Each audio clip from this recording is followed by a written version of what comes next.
में लगातार शीत लहर की वजह से ठिठुरन और भी बढ़ गई। इस ठंड को लेकर बुलंदशहर में क्या है जिला प्रशासन की तैयारियां, इसी का रियलिटी चेक करने सड़कों पर उतरी हिंदी खबर की टीम।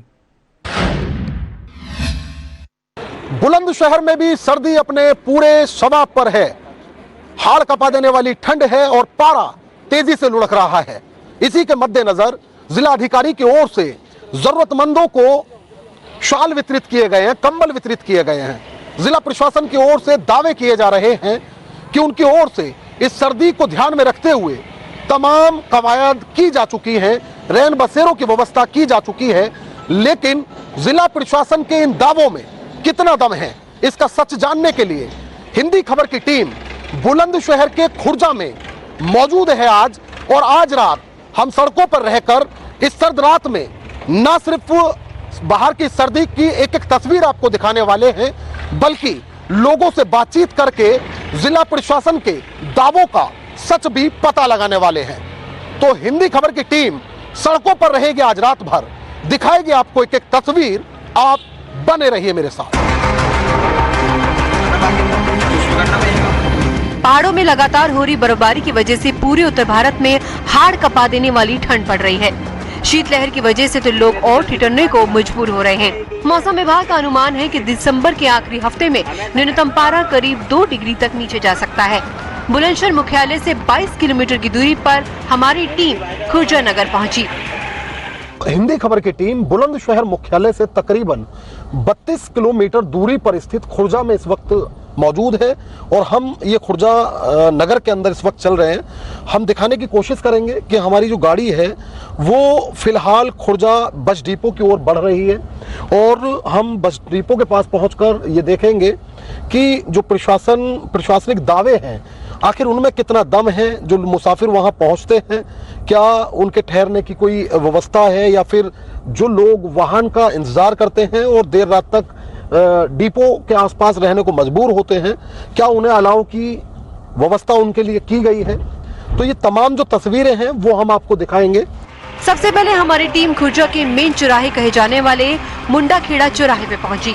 टीम ने देखा कि पालिका ने यहां अलाव की कोई व्यवस्था नहीं की है, जबकि देर रात तक यहां चौराहे पर लोग जमा रहते हैं।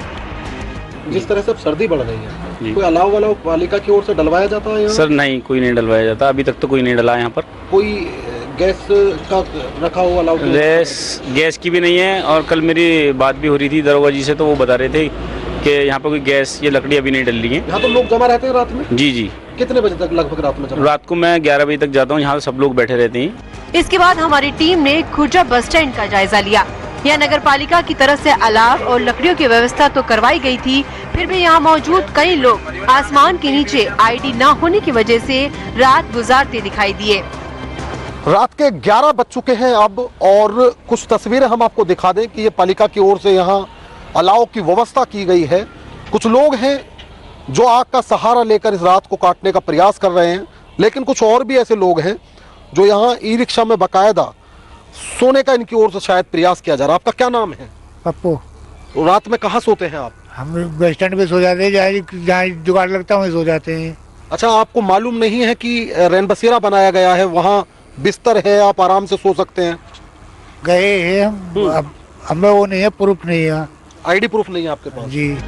खुर्जा नगर कोतवाली से महज 20 मीटर दूरी कचहरी के बाहर पड़े एक तख्त पर कंबल में रात काटने वाले एक बुजुर्ग से हमारी बातचीत हुई।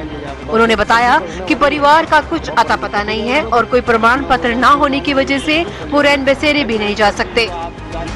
तो कहाँ चलाऊं पहचान पर, और वो वोटू का बना में, तो इसलिए फिर यहीं रात गुजार देते हो? गुजारूं। इतनी ठंड में भी जेवर अड्डे पर पुलिसकर्मी तैनात हैं।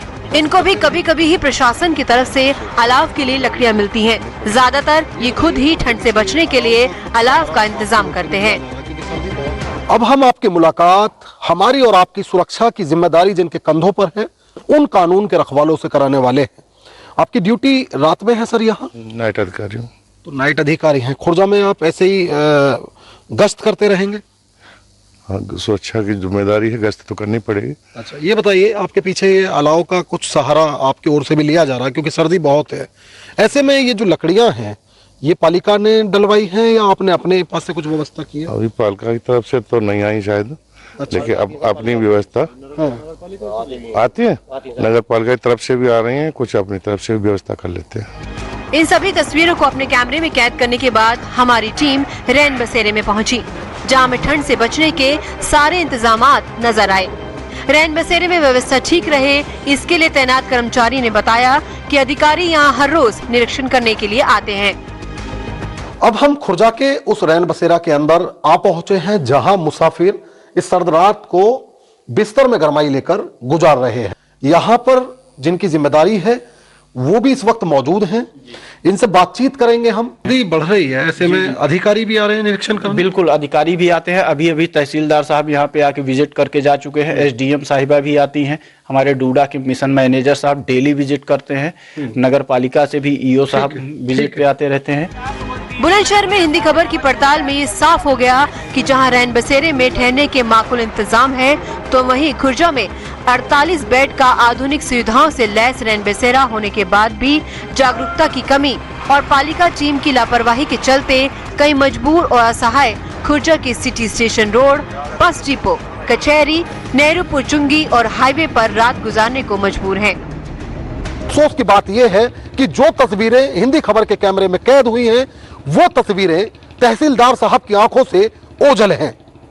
हिंदी खबर पे दिखाई गई एक तस्वीर जिला प्रशासन को देखनी होगी, जिसके बाद कोई आदमी बाहर सर्द रात सड़क पर काटने को मजबूर ना हो और ऐसे लोगों को रैन बसेरा तक पहुंचाया जा सके। खुर्जा से सहयोगी शमसुद्दीन सैफी के साथ मैं साजिद सैफी, हिंदी खबर। पूरे देश में